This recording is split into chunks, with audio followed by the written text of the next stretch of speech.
Hello guys, Somnath કિચનમાં આપ સૌનું હાર્દિક સ્વાગત છે। તો આજે સોમવાર છે, શ્રાવણ મહિનાનો પહેલો। તો આપણે ફરાળી બટેટાની ખીચડી બનાવીએ છીએ। એના માટે મેં અહીંયા 3 બટેટા બાફી લીધા હતા અને નાના નાના પીસ કરી લીધા છે। આદુ મરચાંની પેસ્ટ છે, કઢી પત્તા છે અને 1 લીંબુનો રસ છે અને અહીંયા મગફળીના બીજ પીસેલા છે એકદમ બારીક। તો જોઈ શકો છો આપણે અહીંયા મેં તેલ મૂકેલું છે ચોખ્ખું। તો જો આપણું તેલ આવી ગયું છે અને હું જીરું નાખું છું।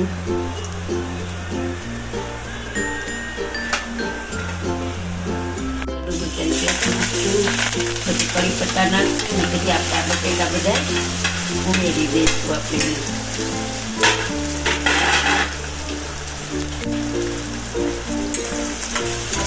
આપણે એને ચલાવી દઈશું।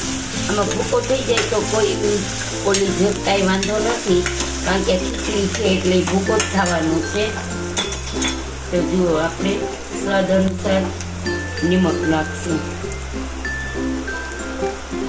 પછી આપણે નાખશું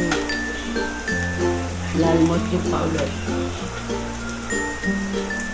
અને જરાક કેટલો ગરમ મસાલો નાખશું। આપણે 2 ચમચી ખાંડ નાખશું, 2 ચમચી ઉપર નાખીશું કારણ કે આપણે એમાં લીંબુ નાખવાનું છે। તો આપણો મસાલો થઈ ગયો।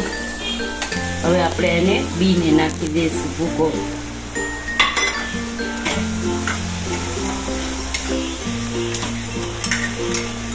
આપણો પાવડર છે ને એ હજી કોઈ છે બધો નાખી દઈશું આપણે।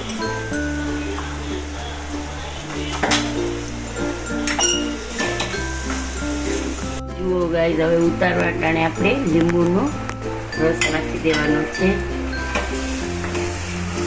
અને ચલાવી લઈશું। તો આપણે આ બટેટાની ખીચડી થઈ ગઈ છે રેડી। તો હવે આપણે ગેસ કરી દઈશું બંધ અને હવે આપણે એને નીચે લઈ લઈશું। મારી પાસે ધાણા ભાજી નથી, નકર આપણે ધાણા ભાજી પણ આમાં ઉમેરી શકાય। ચલો ગાઈસ, આપણે આજે બટેટાની ફરાળી ખીચડી બનાવી છે। તો જુઓ આપણી બટેટાની ખીચડી તૈયાર છે, સાથે દહીં છે, ફરાળી ચેવડો છે અને સાથે લીલા મરચાં છે। તો આપણી આજે સોમવારની શ્રાવણ મહિનાની ફરાળી ડીશ તૈયાર છે। તો આજનો વિડીયો તમને કેવો લાગ્યો તે જરૂરથી જણાવજો। સબસ્ક્રાઈબ કરજો, લાઈક કરજો, શેર કરજો અને બેલ બટન પ્રેસ કરજો અને તમારા ફ્રેન્ડ સર્કલમાં જરૂરથી વિડીયો શેર કરજો। જય શ્રી કૃષ્ણ।